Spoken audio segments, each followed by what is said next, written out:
Për vetëm 15 vjet, Kosova kaloi nga statusi më i fuqishëm politik që kishte pasur ndonjëherë brenda Jugosllavisë në humbjen pothuajse të plotë të autonomisë së saj. Si ndodhi kjo? Kush e nisi ofenzivën kundër Kosovës dhe pse shqiptarët dolën masivisht në rrugë për ta mbrojtur atë që e konsideronin fitimin më të madh politik të shekullit.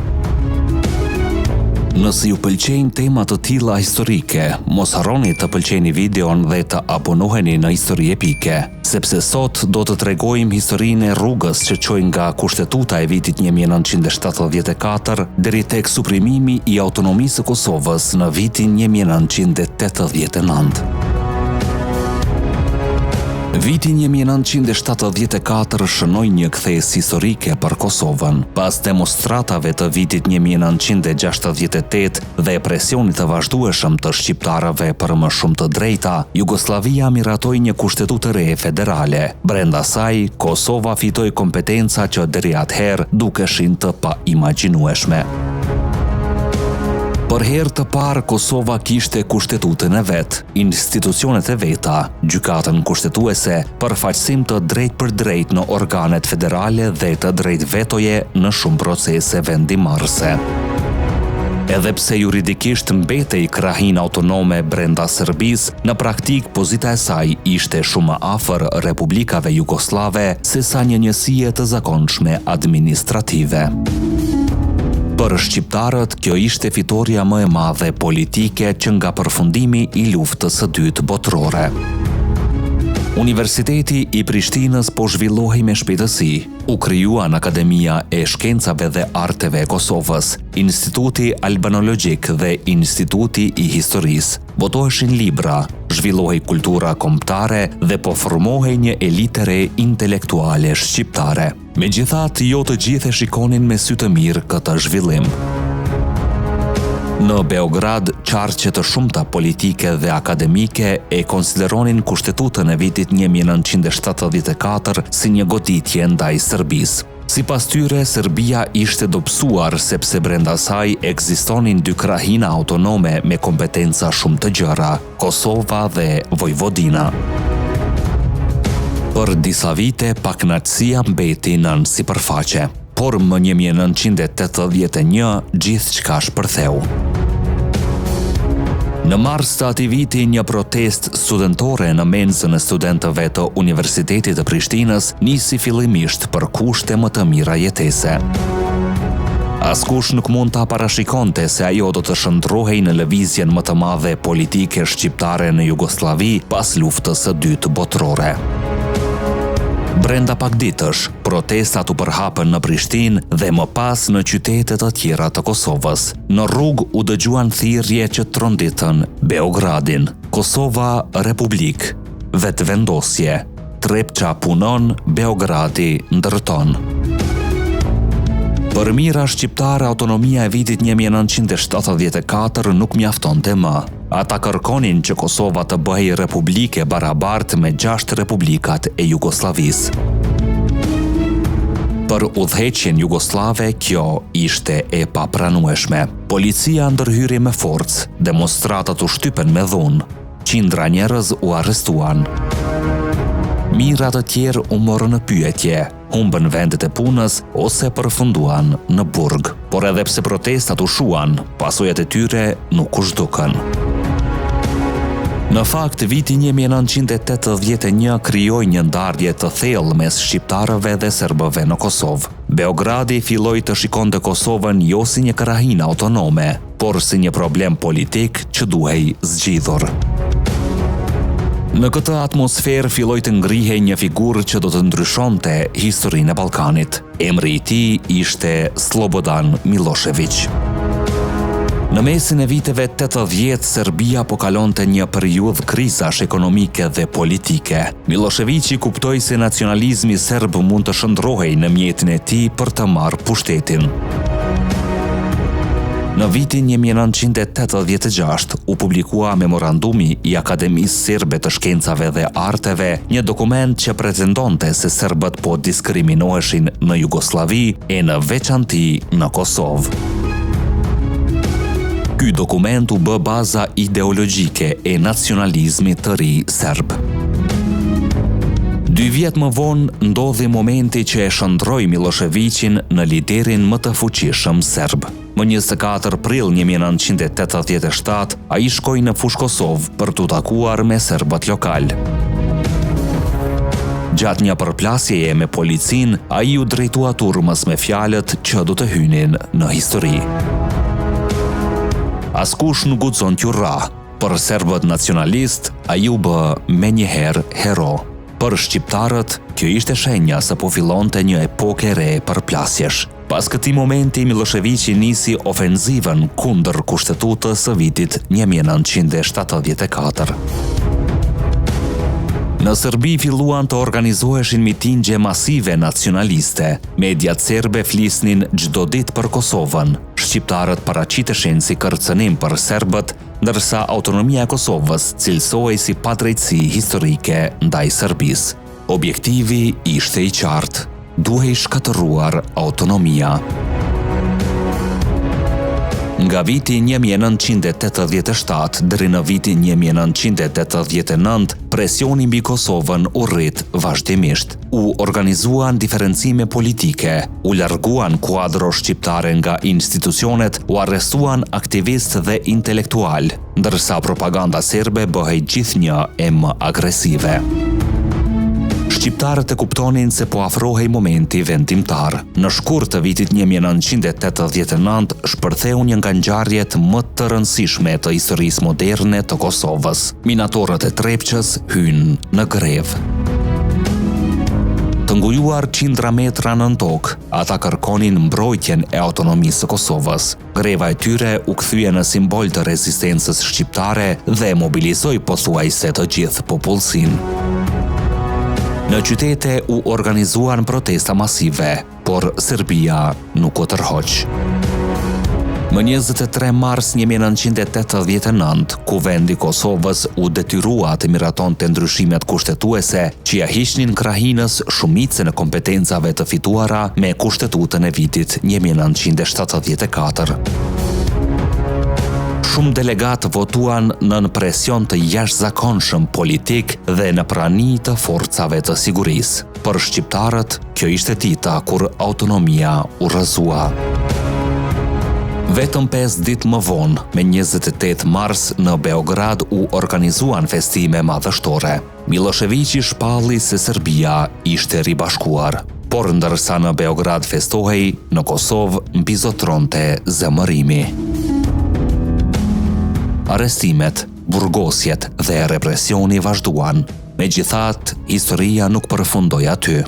Në vend që të dorëzoheshin, shqiptarët filluan të organizonin një rezistencë të re politike.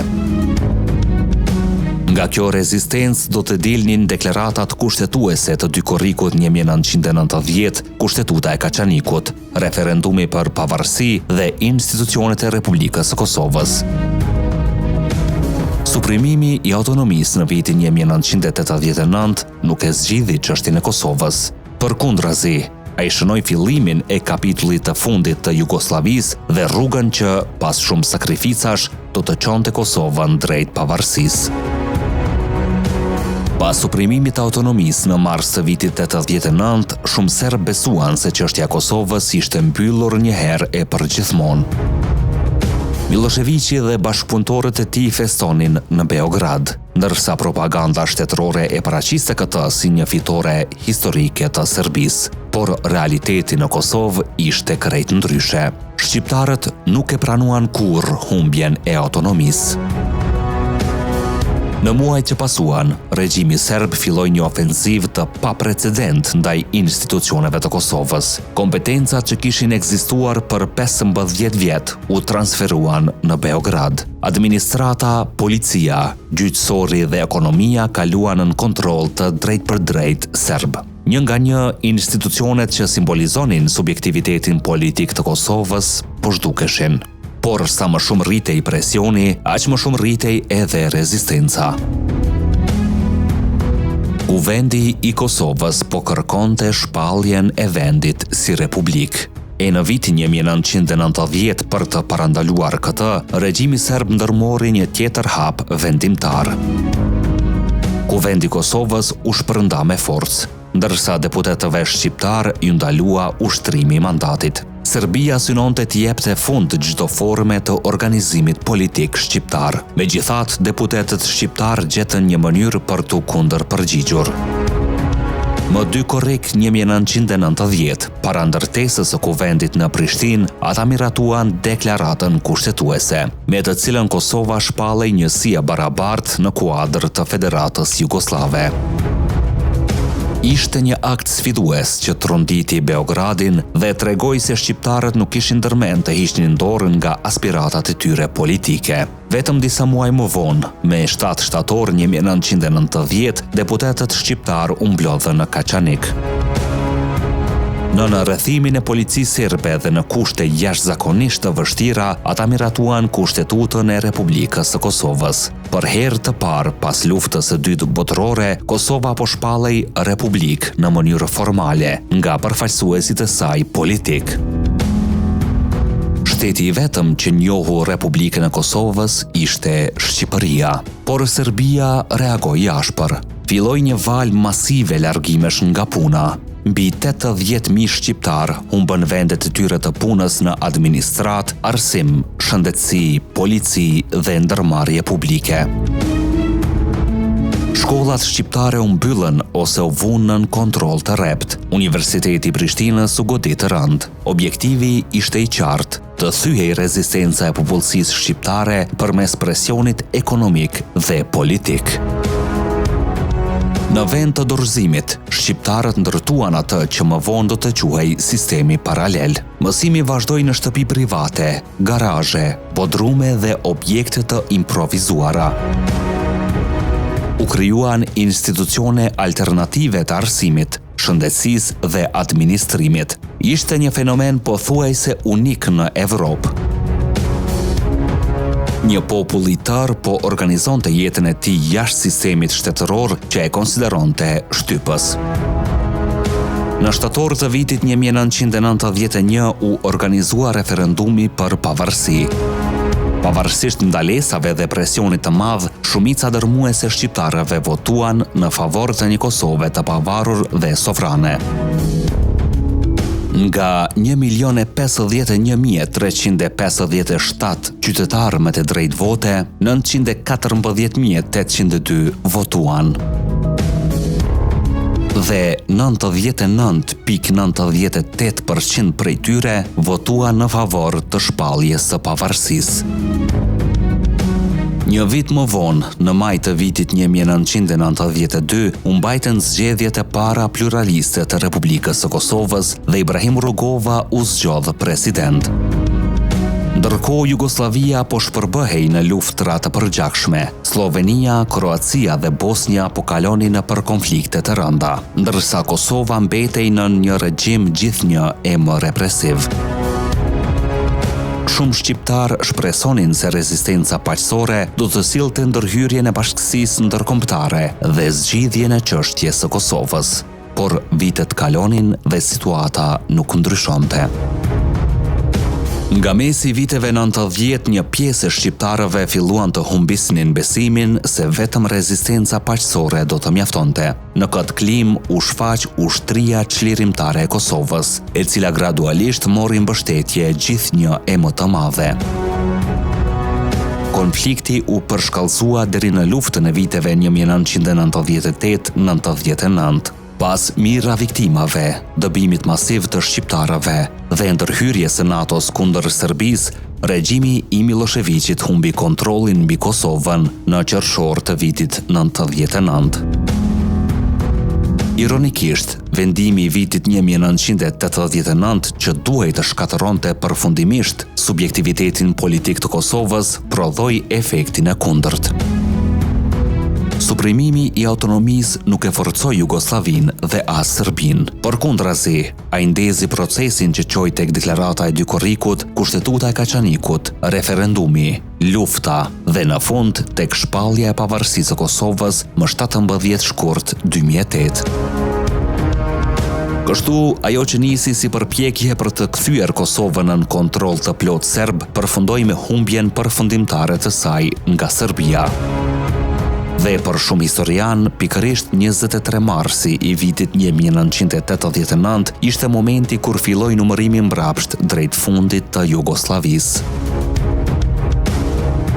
Nëse ju pëlqeu kjo histori, na tregoni në komente, a mendoni se viti 1981 apo viti 1989 ishte momenti vendimtar që ndryshoi përgjithmonë fatin e Kosovës? Ne jemi Histori Epike, aty ku e kaluara rilind. Deri në videon tjetër, qëndroni krenar dhe të vetëdijshëm për gjakun që rrjedh në damarrët tanë.